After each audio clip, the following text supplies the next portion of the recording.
Our third subject is the atheism of the early church. The word atheism in quotes. The atheism of the early church. We have seen in previous sessions that the early church faced a real battle with the Roman Empire. The issue was licensure, regulation, taxation, and control. Rome was ready to tolerate any and all religions, provided they were licit, that is, regulated and controlled. Christianity was very early and steadily charged with being an atheistic cult. Rome hated atheism as a subversive force. Now, we cannot understand the charge of atheism unless we consider certain factors. Dostoevsky once said, "If there is no God, everything is permitted." A very logical, a very sensible conclusion. Rome felt the same way. People who did not believe in God were dangerous because there was no moral restraint upon them. And because the Christians in their eyes were atheists, they were ready to suspect them and to believe they were guilty of incest and cannibalism. Previously, they had said the same thing about Jews, that the Jews were atheists. An atheist, they held, will do anything. What shall we say about this charge? How shall we understand it? Was it merely slander? I don't think that's being fair to Rome, because they were not trying to slander the Christians. They were trying to fit Christianity into what they understood as religion and what they understood atheism to be. Justin Martyr said concerning that charge of atheism, and I quote, "And we confess that we are atheists so far as gods of this sort, that is, of the pagans, are concerned, but not with respect to the most true God, the Father of righteousness and temperance and the other virtues, who is free from all impurity." Unquote. One of the cynics, the philosopher Crescens, had accused the Christians also of being atheists. And Justin, in answering Crescens, said, and I quote, "I too, therefore, expect to be plotted against and fixed to the stake by some of those I have named, or perhaps by Crescens, that lover of bravado and boasting. For the man is not worthy of the name of philosopher, who publicly bears witness against us in matters which he does not understand, saying that the Christians are atheists and impious, and doing so to win favor with the deluded mob and to please them. For if he assails us without having read the teachings of Christ, he is thoroughly depraved, and far worse than the illiterate who often refrain from discussing or bearing false witness about matters they do not understand. Or, if he has read them and does not understand the majesty which is in them, or understanding, acts thus that he may not be suspected of being such that is, a Christian, he is far more base and thoroughly depraved, being conquered by illiberal and unreasonable opinion and fear." Unquote. Now this is a very interesting quote. Of all people, we would expect a cynic philosopher to be the last one to charge Christians with being atheistic, of being impious. Well, we can understand that second aspect of the charge because piety in the Roman Empire meant submission to the state. A pious Roman was a man devoted to and obedient always to the Roman state.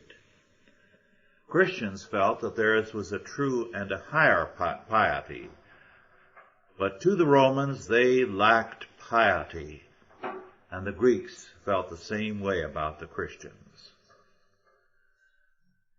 Clement of Alexandria tried to deal with the same charge of atheism. And he declared, and I quote, "He then who is persuaded that God is omnipotent and has learned the divine mysteries from his only begotten Son, how can he be an atheist?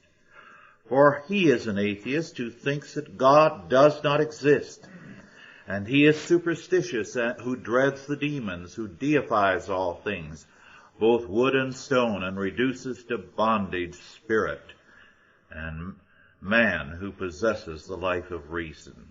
Unquote. Now Clement redefined atheism to give it a Christian content, which it did not previously have. What was atheism to the Greeks and the Romans? Well, we find that very clearly in Eusebius, the church historian, who gives us a document, a record of an interrogation by Aemilianus, the deputy prefect, a Roman, of a group of Christians.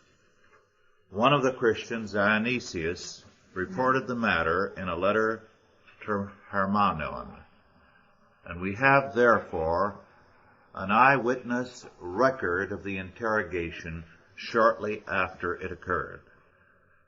I quote, "Dionysius, Faustus, Maximus, Marcellus, and Chireman being arraigned, Aemilianus the prefect said, I have reasoned verbally with you concerning the clemency which our rulers have shown to you.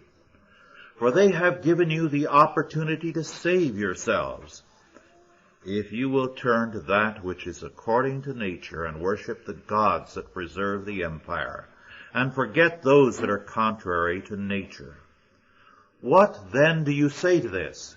For I do not think that you will be ungrateful for their kindness, since they would turn you to a better course." Dionysius replied, "Not all people worship all gods, but each one those whom he approves. We therefore reverence and worship the one God, the maker of all, who hath given the empire to the divinely favored and august Valerian and Gallienus. And we pray to him continually for their empire, that it may remain unshaken."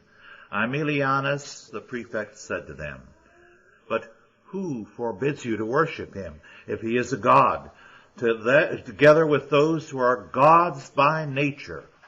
For ye have been commanded to reverence the gods whom all know." Dionysius answered, "We worship no other." Aemilianus the prefect said to them, "I see that you are at once ungrateful and insensible to the kindness of our sovereigns. Wherefore ye shall not remain in this city, but ye shall be sent to a place called Cephro. For I have chosen this place at the command of our sovereigns, and it shall by no means be permitted to you or any others either to hold assemblies or to enter into the so-called cemeteries. But if any one shall be seen without the place which I have commanded, or be found in any assembly, he will bring peril on himself. For suitable punishment shall not fail. Go therefore where ye have been ordered." Unquote. One thing about this citation which is interesting, we see here clearly the totalitarian mentality. Aemilianus feels that he is being gracious in allowing the Christians to submit to his demands. It's the kind of graciousness that I have seen over and over again in one state and federal court after another. Do what we say, and that's being reasonable.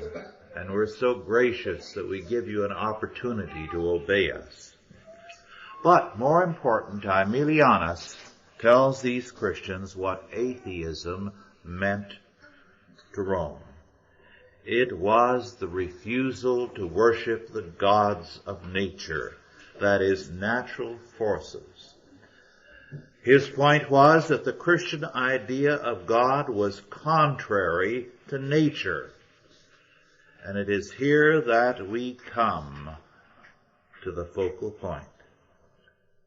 For paganism, divinity was an inherent power in nature. This inherent power manifests itself in great men, they said, but supremely in the state. In the state, the men of the society, the rulers, the heroes, realize themselves. They become gods. A stateless man was for them no man at all, and a stateless God was no God. A religion sought to express itself in the life of a state. Thus, to Aemilianus, atheism was to disbelieve in the natural gods, the forces of nature, and to believe in a supernatural God. By definition, there could be no such God. Therefore, to profess such a thing was to be perverse. It was to be contrary. It was to be an atheist.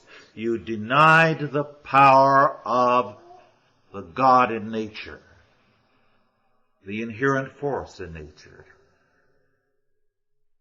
Now, it's very clear that atheism is a relative term. For us, the humanist is an atheist, but the humanist believes that men are their own gods. He does believe in a God himself. The statists are not atheists. They believe the state is God walking on earth, a la Hegel. And all others are fools. They believe in nothing, in superstition.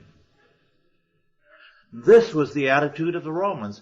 These foolish Christians are believing in a non-existent God, in a non-existent and dead Jesus. And all this is a form of subversion. They are atheists.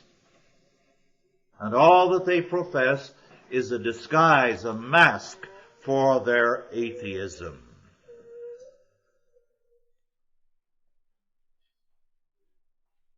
Power, a God, a force in the universe, anything worthy to be worshipped, had to be inherent in nature.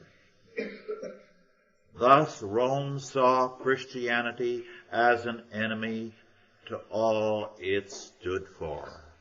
Because for Rome, the deity in nature came to focus in the Roman Empire. Now, we have the same conflict today.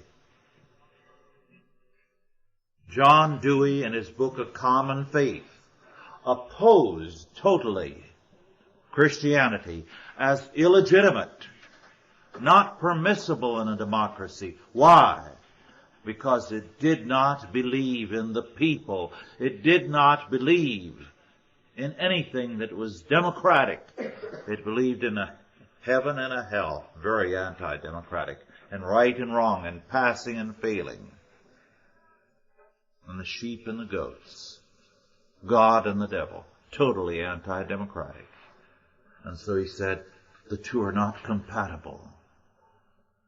For him, with his faith in the great community, Christianity was a form of atheism, a belief in nothing. And so today the Christians, although they are not called atheists, what they believe is held to be superstitious.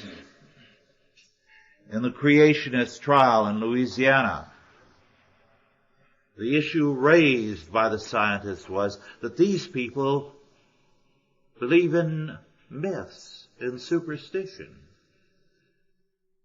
They didn't charge them with being atheists, but the Romans did.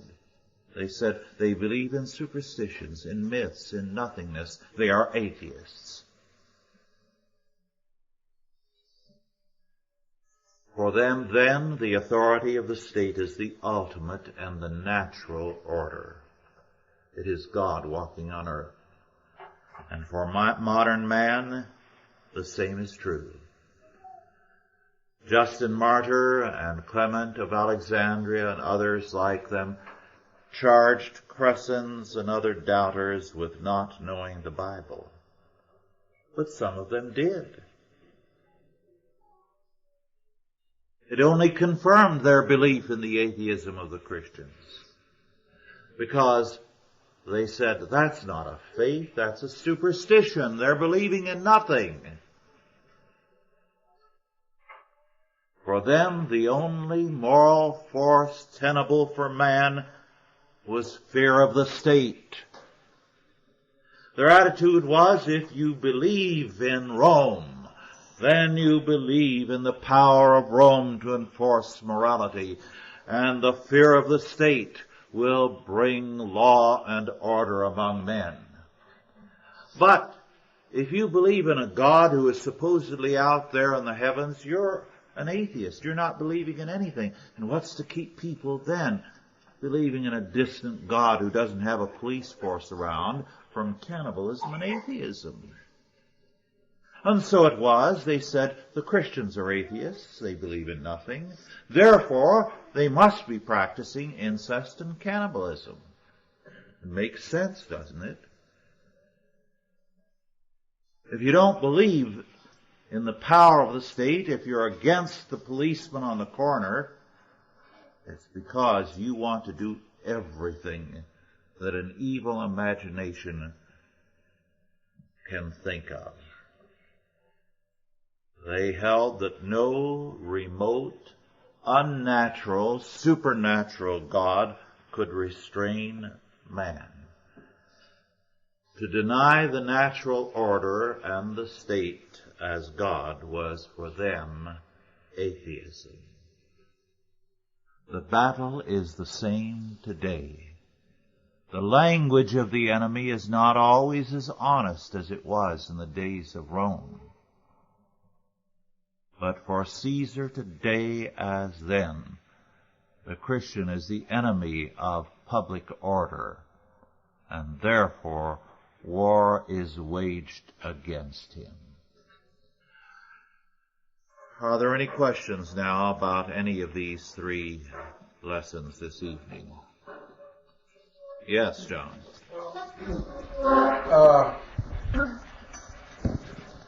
In Rome,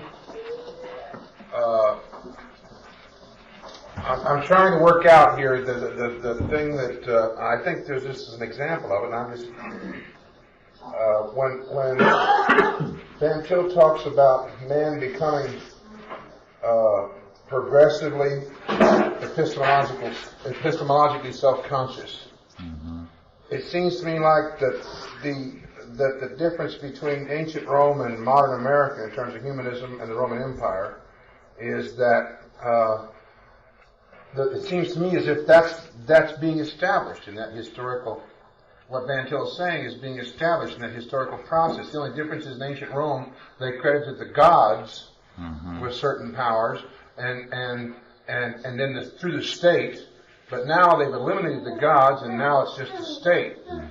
I wonder, am I way off base there, or is that... No. It's the same thing with different terminology. It's a naturalistic faith. But is that an example of what he means when he talks about nations and civilization becoming epistemologically self-conscious? Yes. We're refining the issues and becoming more honestly humanistic, and naturalistic. Any other questions? Yes. You talk about the way humanists use the word "the people." Mm-hmm. The Bible, at least in our translation, uses the people in a variety of senses. One is as members of a family, or a nation. And I'm wondering if it might be better to say, instead of saying there's no such thing as the people, that the humanist attempt to use the phrase "the people" is the attempt to incorporate everybody into their family. The biblical word people, or peoples, usually, is goyim, the nations, literally. So it has reference to legal entities. It doesn't have reference, in the humanistic sense, to the citizens and individuals collectively as somehow embodied in a general will of which the speaker is the representative and the voice. So it's a logos doctrine. It is a word. The word is made flesh in the state. And the word is made flesh in themselves, so they speak as the people. Yes.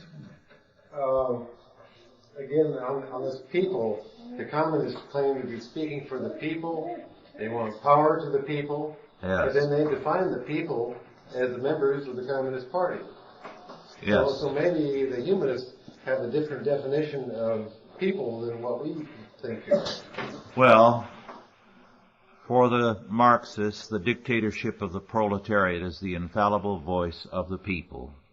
For the humanists, some of them, it's the democratic consensus, which is the expression of the general will and the intellectual, the philosopher kings of the society. So they speak for the people because they somehow incarnate the people with their wisdom. But in either case, it's a kind of incarnation of the people in a class, a party, or in an elite philosophical group. Yes. That's Vox Populi and Vox Dei. Yes, Vox Populi, Vox Dei. The voice of the people is the voice of God, which is a philosophy that Rousseau developed, although the proverb goes back to ancient Rome. Yes. I have a question too regarding the Emilianus referring to the gods of nature. And we were saying that was the natural forces. Yes. And they were worshiping, I assume, storms and expressions of nature of that kind. But the question is, we know the Romans also worshipped Zeus and Neptune and gods that they made idols to and built temples to worship them in. Yes. Was it not those gods? The gods of the Greeks and the Romans, like Zeus and Athena and Mars and so on, were really deified persons. In the case of Zeus, the Greeks actually could tell you and boasted that, well, he was born in this city, he lived here, and he died here. In other words, he was a divinized man. And this was true of all the other gods and the goddesses. They believed that men could incarnate the power in nature and become gods. So it was the Roman Senate, for example, that proclaimed who was a god. They weighed the matter and they said such and such an emperor really incarnated these forces in a tremendous way, and therefore he is a god. Well, as a result, what these gods represented was nature coming to focus in something. Now, it wasn't necessarily the storms or the sun as much as the forces behind them. And reason, for example, was a key aspect of the divine natural force. And if you live the life of reason, you live the life of divinity. And power and force, like a great hero in battle, also was a manifestation of that divinity in nature coming to focus in a man. This is the way they viewed it. Yes. Well, then their particular view of deity would have no room for any concept of supernaturalism. Is that true? Right. The supernatural was totally materialistic then. Totally, their position was totally naturalistic, yes. Now, we would tend to think that because their heroes and their gods and goddesses did certain things that to us look miraculous, that they were anti-naturalistic and supernaturalistic in their opinion. But they didn't see it that way. It was just that their view of what constituted the naturalistic forces was not as refined as that of, say, the modern scientist. Yes. I was interested in knowing why you may think that in Calvin's Institutes, Calvin said that the procession of the Holy Spirit wasn't important and it was a big waste of time, the argument over it. Can you give us some understanding on that statement? I don't recall his statement, so I couldn't comment on it without rereading it. Mm-hmm. Well, he certainly stressed the doctrine and the procession in other ways. It could be he was just striking at a particular expression of it, but I don't know. With regard to the lecture on process or procession, evolution is referred to by the name process. Yes. And this is a process worldview. Yes. And the whole Very point definitely. and the whole point of the process is the apotheosis or deification of man. Yeah, exactly. And Arthur Lovejoy in his book The Great Chain of Being talks about the temporalizing of the chain of being in the modern times. Mm-hmm. And an interesting footnote to that is that we have a friend who's doing doctoral studies at Cambridge, and he was told by his leader that process theology and liberation theology were OUT out these days, and that what was very in, according to this man and Norman Pittenger, was the great chain of being. Mm-hmm. So they've gone beyond process, and they are now talking about their deity. Yes. So it's complete. Yes.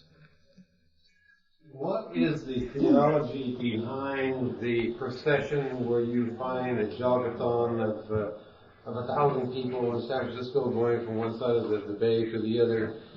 Is there a concept of this parade or procession in the minds of the people? The commuters, you mean? Once a year, in San Francisco, they have a big marathon jog across San Francisco. Oh, no, that's different. That's athletic. This has nothing to do No. with the parade type of No. procession. Not to my knowledge. Any other questions or comments? Yes.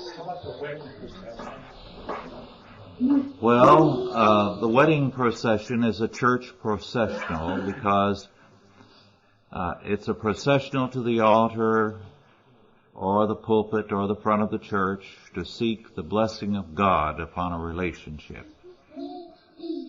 And therefore it celebrates an event which is blessed by God since the Garden of Eden, and in which they seek a special blessing upon themselves individually in the institution of marriage.